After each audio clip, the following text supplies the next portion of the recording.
how I went no contact and how it worked. I recorded a final audio message on my phone. About 20 minutes I talked of all the good times, what I knew were Leeds gaslighting and the things that I knew would touch her. The good times we had. The things she was missing out on. I then told her I was blocking her on all levels and said my goodbye, how I wanted to say goodbye and sent it. I deliberately did it in the morning when I knew I would be swamped at work for the next few days so that I simply wouldn't have time to wonder about anything. I then blocked her on every single social media account. I also did all her friends and family. She can keep them. I have enough good friends who haven't been turned against me. I then marked her emails as spam. I never check my spam. I then blocked her phone numbers. Personal and work. All friends and family. I then got an app and copied all texts and images from my phone to my laptop. I then copied everything to a portable hard drive and put it away. I can't remember where it is. I then deleted everything from my phone, laptop, emails. Everything.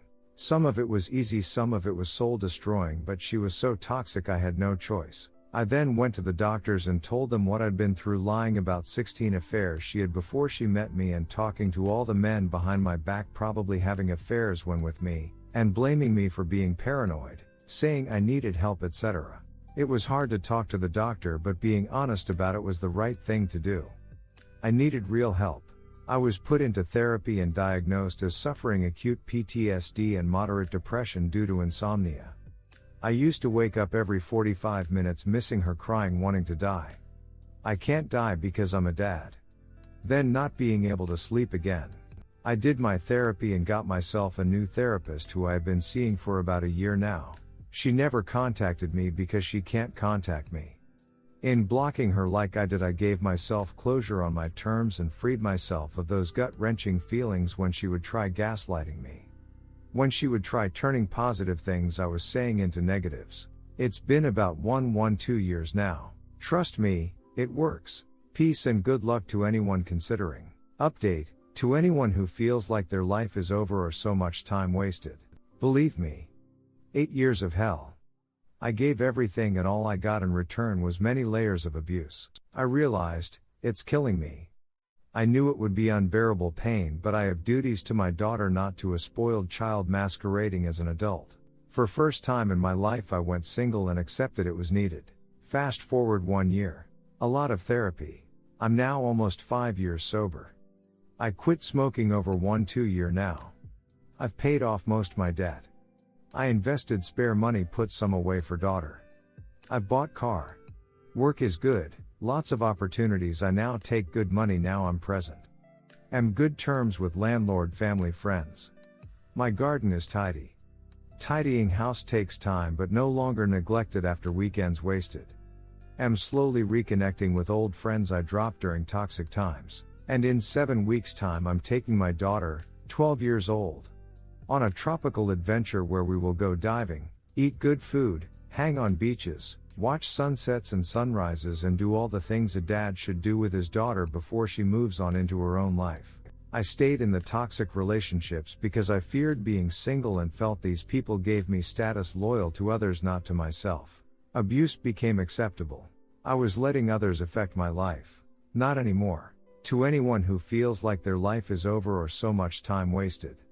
It's a cliche, but I truly do believe. The hardest, cruelest, unfair, almost impossible lessons are the ones we learn the most from.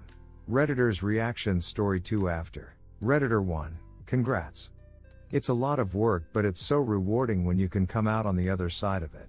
Redditor 2. Great job, op. Really proud of you. I'm about to step into the same with my 3 kids. Wife cheated and divorce is about to be filed. I've been feeling the same as you and have been afraid of the unknown and being lonely. So these kind of posts are really great to see. Gives me hope for the future. Redditor 3, life is worth living. Story 2, I got the closure that I thought would never come. My soon-to-be ex-wife picked up our daughter and seemed down. Me being me, I asked what was wrong. Though I kicked myself instantly, I can't see people in pain. What came was a good hour-long conversation about how much she messed up her life. I was recovering from a mental breakdown when she ended things. She'd been having an affair. I moved out while the house went up for sale because she had nowhere to go. She thanked me by moving him in and introducing him to my daughter straight away. It was a horrid existence, never felt pain like it before and I hope I never do again. She told me about his double life, the lies, the cheating, the other woman just like her he was seeing, that he'd proposed to, the third woman who was supposed to be her friend and the messages to others. I was happy about the apparent jealousy he felt towards me. He lived rent-free in my head for so long, that I'm glad I was wrong about them being happy. She told me how if she spent longer than 10 minutes dropping our daughter off, he thought we were sleeping together, how he hated most of all that she didn't hate me. She told me that her family, who so hurtfully cut me off, hated her for what she did to me and wouldn't speak to him at all. Seems he was very controlling. I'm worried my daughter has seen arguments and fighting. There have been times she's been angry herself with no apparent cause. For now she seems very happy so I won't worry so much. Tears fell. She told me she regrets how easily she gave up on me and how she treated me. I didn't feel smug. I didn't feel happy she was sad or hurt. I felt sorry for her. Most of all I feel vindicated. I feel like a knot in my chest I've had for so long has lifted and I can finally breathe properly for the first time. I felt so guilty for so long, like it was all my fault. I felt like such an unlovable fool. I'm not naive enough to think this is how she always felt, nor am I ignoring the fact that she knows how happy I am with my current partner, who I honestly think is the love of my life. All I could think about was her, how much she cares, how she builds me up, all just because she loves me. I just don't feel angry anymore. I looked into the eyes of someone who caused me so much pain, who I loved so much and threw me away anyway, and I felt the same as I feel when a client tells me their troubles. No love, no longing, just detached empathy I have with the people I work with. I finally feel like it's behind me. I finally feel like I've completely moved past the pain. I just needed to tell someone, who better to understand than you lovely bunch. I hope every one of you gets to feel this way one day. Story 3. Strange relations for 15 years since we were 15. Married. Now divorcing. Affair is a coffin nail. The intro. Me 30M and my soon-to-be ex-wife 30F both are from a relatively small town in a small Slavic country, the one that made headlines back in 2020 and again in 2022. It all started in 2005. We went to school together, and were never actually considered a couple but rather sweethearts based on the bond that existed between us back in those days. Her daddy issues date back to this very period as well. Long story short, dad made huge debts and disappeared. Single mom left behind, 2 kids, mobsters coming and searching for the missing dad literally every day. Guess this is where the trauma comes from. I will elaborate on the trauma and its impact below. We went to university together in 2009, same uni, different departments, and I was hoping to convert this bond into a full-fledged relationship, but this is the point where it all started to go wrong. We have been on and off since that year, had some 2-3 days of wild time and then got split again for some 8-12 months. Theory of attraction could have explained a lot back in a day, but ironically enough I discovered it 3 weeks ago. This is where I could have taken a different route, if only I knew. This all lasted till 2014. We both had relations with other people in between our brief rendezvous, but eventually got drifted towards each other at the end of each cycle. Yeah, this never-ending anxious, preoccupied, fearful, avoidant curse. 2014 was the year when it all began officially. She reached out to me, persuaded me that she did some soul searching and was ready to give it a go. It took me almost a year to trust her completely, and eventually it worked. We split twice in 2016 and 2017 for some 4-5 weeks, but never ceased communicating. She asked for a separation once, I slammed the door the second time. We both just got emotional. Nothing really serious, although this might have signified future issues. This is where I could have taken a different route, if only I knew. Moved in together in 2017. Got married in 2019 right after we moved into our first own flat. 2019 was the year when I got sick, low-grade fever for some 6+ months and other symptoms on me, CFS, but eventually I went through it, at least for now. This was the point where her libido started to gradually fade away, as she later confessed. Not that easy to have time with a sick man, but we were still in love. Remember I mentioned trauma? She was really struggling with some issues including chronic depression, eating disorder, separation issues, took care of her mom more than she should do, etc. She has been seeing therapist on a regular basis since 2017, has been taking SSRIs ever since, which eventually messed with our relations. And, as it often happens, she is extremely gifted applied arts, design, etc., but never actually believing in herself. I was always there, as she herself confessed. Made some minor mistakes, but never let her down and was extremely supporting. As the COVID started in 2020, we both admitted we grew extremely closer despite spending almost 100% of time together in a small flat. Her depression and eating disorder almost went into a remission, and we couldn't be happier. Spent lots of time together inside and outside. Dream job: I am a game producer and love of my life next to me with pandemic raging somewhere. Purchased and moved into our new flat in 2021. Renovated it together, had some minor semi-friendly arguments, but nothing serious. Tick-tock, D-Day approaching. End of 2021, beginning of 2022 is the time when I felt something was starting to go wrong. First the gut feeling, then time becomes rare. Still not a dead bedroom though. She is drifting further emotionally. She starts to display major signs of uncertainty whether we are headed in the right direction as a couple, etc., etc. Eventually I dug into books and pushed myself to start working on this whole thing seriously while she was trying to figure out what's going in her head. Countdown begins. In March 2022 she asks for some time alone in a city in a country located nearby, some 1-hour flight, and I willingly agree and purchase tickets for her. When she is back it was never the same. Disengagement, absence of physical contact, etc. We still talk though, discuss things and try to approach things differently. I already know fearful avoidance or scared of long conversation, and the new tactics even have some minor effect. April 2022. She asks for a brief separation, 1 month to do some soul searching in the same city as before. I purchase tickets. She assures me she is willing to work and asks me to find a family counselor while she is away. Messages me every day, though I'm trying to stay pretty much distance to give her time with herself. Bam! D-Day is here. I felt something was wrong from the first day she was there. You know, liars are often exposed when they made up an excessive amount of details for their stories.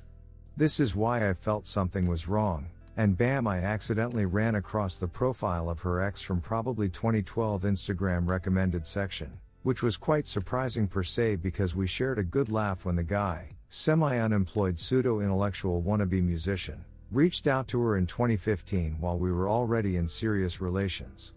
I did a brief search across the digital footprint, and guess what? She is staying with him while texting me and assuring she is working on herself. I messaged her today telling I am aware of this. She immediately denounces our marriage, that paradigmatic avoidant coping, and says she wants divorce as soon as she's back. Read, done sleeping with this guy. I do not object. And here I go. Sitting in the flat we built together full of stuff we shared together and grieving. Moving out to my friend's flat tomorrow since I don't want to spend any more time in our home. Obviously, I am willing to fix this, but at the same time it is pretty much obvious despite all side factors like that it is like a rebound from a crisis which in turn emerged from the avoidant partner involving too much into relations that the damage done is far beyond reparable. Time to move on, I guess. Thanks for reading this stream of consciousness to this point. You are a hero to have tolerated this. Any advice or support is appreciated. I am at the beginning of scrapping the past 15 years, 1-2 of my life actually, and putting all this asset together from the very beginning. 3 weeks since D-Day. Moderately positive update. It's been some 3 weeks since D-Day, so I decided to share some insights with my fellow co-survivors. Here are some updates, takeaways and reflections formulated as tips. Some of you might find it helpful. Sorry for my language, I am from a Slavic country. D0. Some of the fellow Redditors told me she would reach out at some point or another asking whether we could fix this and start again, like most of WS's do when the affair fog is gone. Oh well, this is where it gets funny. WW took one day to reach out. It would have been reasonable to expect remorse, but hell no. Instead she is trying to rug sweep this and makes some subtle attempts to reason with me. Feels like a comedy of errors SMH. A bad one, actually. I have not made my mind regarding reconciliation yet since she is still away. As soon as she's back we will have hell of a talking to do, but I'd estimate the chances as very slim. She is in therapy with a new IC, and seems to make slight progress at least with sorting her own issues, but obviously still not fully comprehend what she has done and what she is about to face. 1. Therapy IC. I've been in therapy since day 2 upon discovery. I owe much to a friend who provided a reliable counselor who was available ASAP. My advice here would be pretty much obvious: seek therapy immediately. There were literally millions of people in your current situation and probably dozens among the clients of any decent therapist considering the divorce rate in any country. That means the methodology supposed to help you heal and move on is well designed and well tested. CBT, EMDR, you name it. I am now trying to combine different approaches to eventually find what works best for me long term. 2. Balance between staying preoccupied and compulsive compensatory activities. First week was kind of surreal because I increased physical activity exponentially, yet stress was already taking its toll on my physique.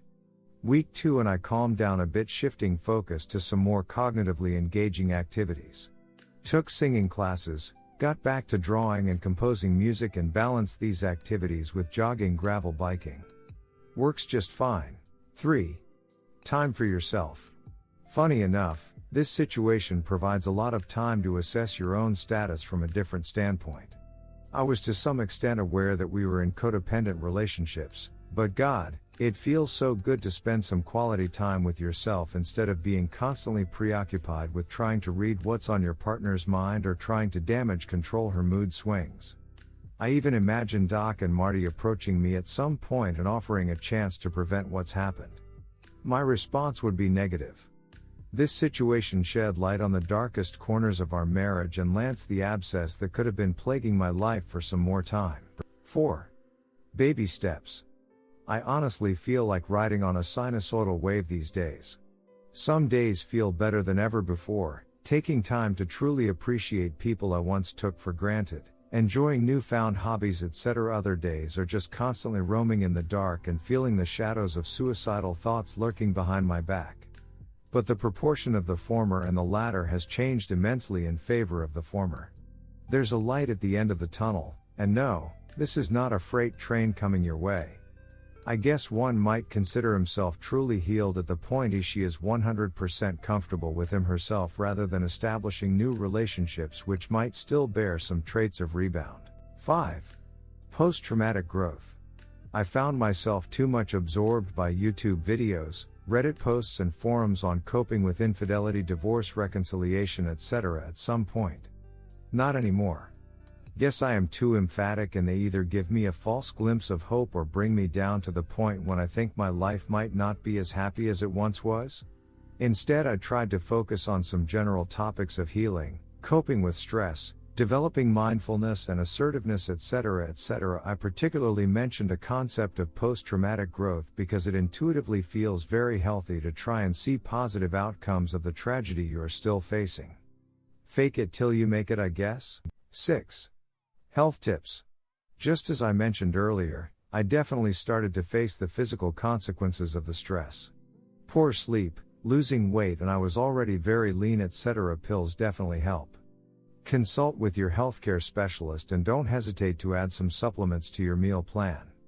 I am not sure I am able to list what I am taking. It might not be allowed welcomed by the subreddit rules, plus it is purely individual, but anyone can do the research. Update: why me?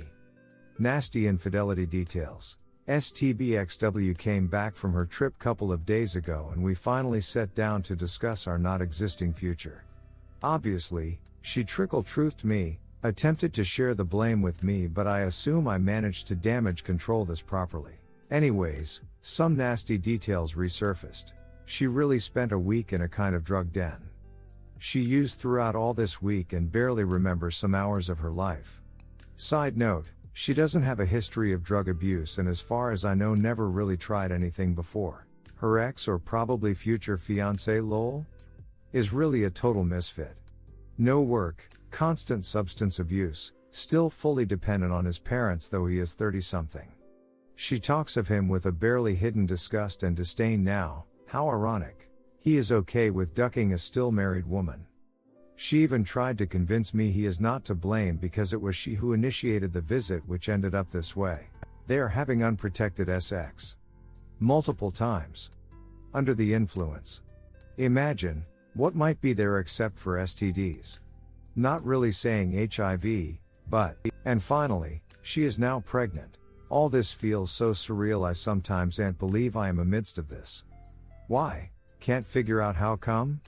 How come the woman I loved, respected and cared for so much and who responded equally most of the time during the days of our marriage ended up pregnant from a drug addict who looks sick and might be actually sick with something more serious than actually addiction?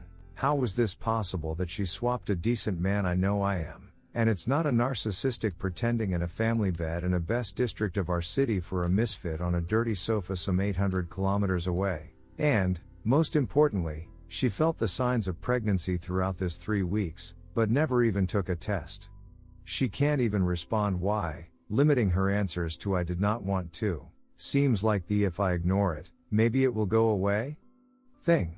My therapist assumed according to the way she discusses the events as if it was not her but someone else and withdraws from taking any steps to fix the consequences at least for her own body. No STD tests, no pregnancy test, nothing for weeks that a dissociative identity disorder or something similar might be the reason.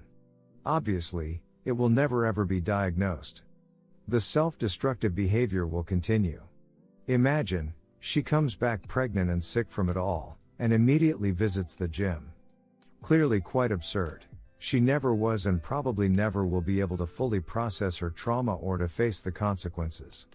The only thing she is afraid of is that the truth might come to light and friends, relatives will judge her. Perfect depiction of guilt versus remorse thing. The immense guilt is consuming her throughout most of her life, but she always rug sweeps it. Guess it was just a matter of time.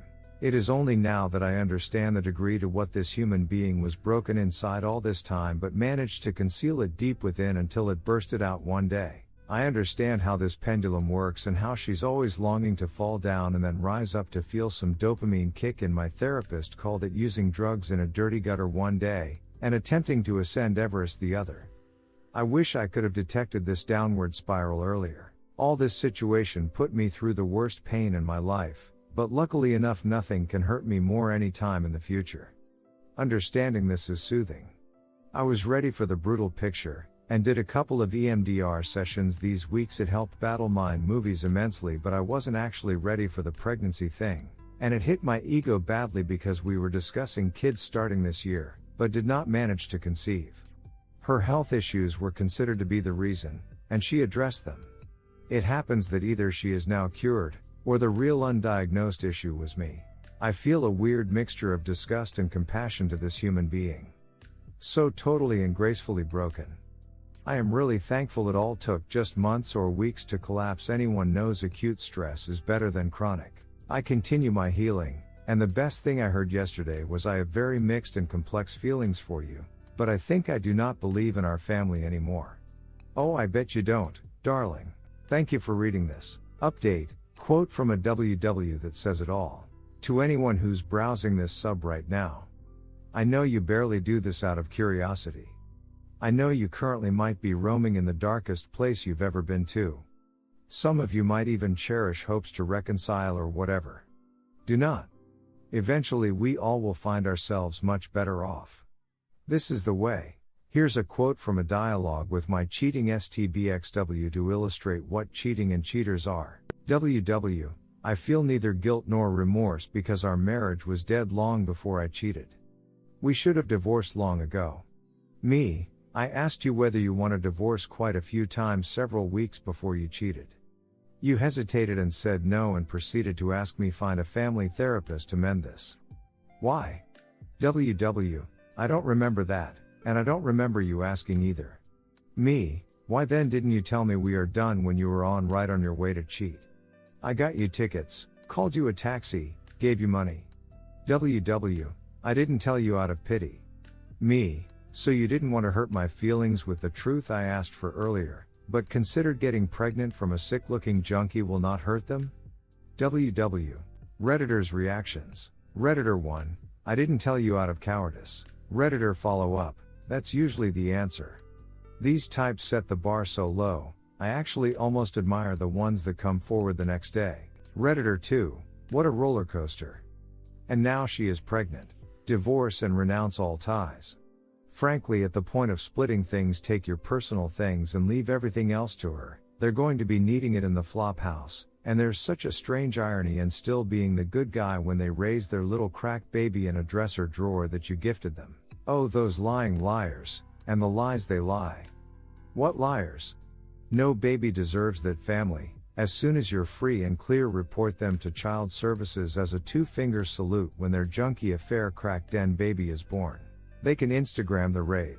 Why would a liar feel guilty or remorse over anything? Take all the cheaters and put them on an island.